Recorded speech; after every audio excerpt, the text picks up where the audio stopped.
All right, well, hello everybody. I'm Ryan Smith. I'm a physics professor over at Cal State East Bay, and I'm going to work through a series of problems with you to help review and learn about electrical forces and electric potentials and energy in electrical systems. So let's just start by thinking about what we know so far. If I have a positive charge, and let's say that I have a negative charge here, I think everybody knows what happens. They attract each other, right? So we can actually describe the force of their attraction as K times Q1, Q2 over their distance squared, right? So for example here, I might say that this is at this position, this one here, and the distance between them here could be D.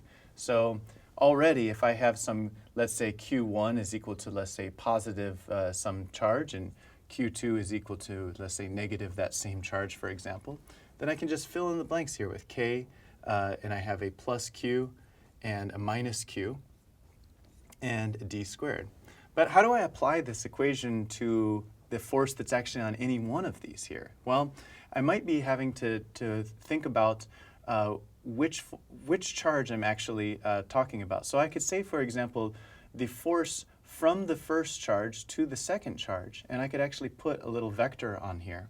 And then I could actually talk about then the vector that connects the two. So in my language, I think about an R script, basically, which is going to be the, in this case, just simply the vector that connects one charge to the charge that I'm interested in. So I'm interested in the force on charge 2. And if I look here, I actually notice that this vector that points in the direction from the first to the second charge is going to be in the positive x hat direction in this case. And so here I'll put an x hat, and I'll find that I end up having an overall minus q squared over d squared in the x hat direction.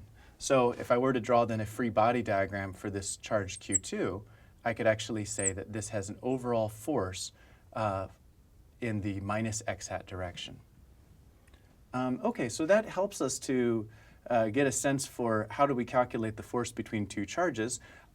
Since we're at it, why don't we think about what is the force on this first charge here? Well, if I remember Newton's third law, that tells me that the force that this charge has on the first is the same that the first charge has on the second, right? So remember the equal and opposite forces. So here I could basically just directly write down that the force on this charge is actually pointed in this direction. So actually, it's kind of like F21 and F12 are just opposites of each other. So in other words, that this is equal to minus F12. In other words, the force of the first charge on the second charge, the first force on the second charge of the second charge on the first is just going to be opposite the force of the first charge on the second. So that helps us to remember how to calculate the forces between two charges. So in the next video, we'll take a look at how do we go to a more complicated system where we have more than just two charges.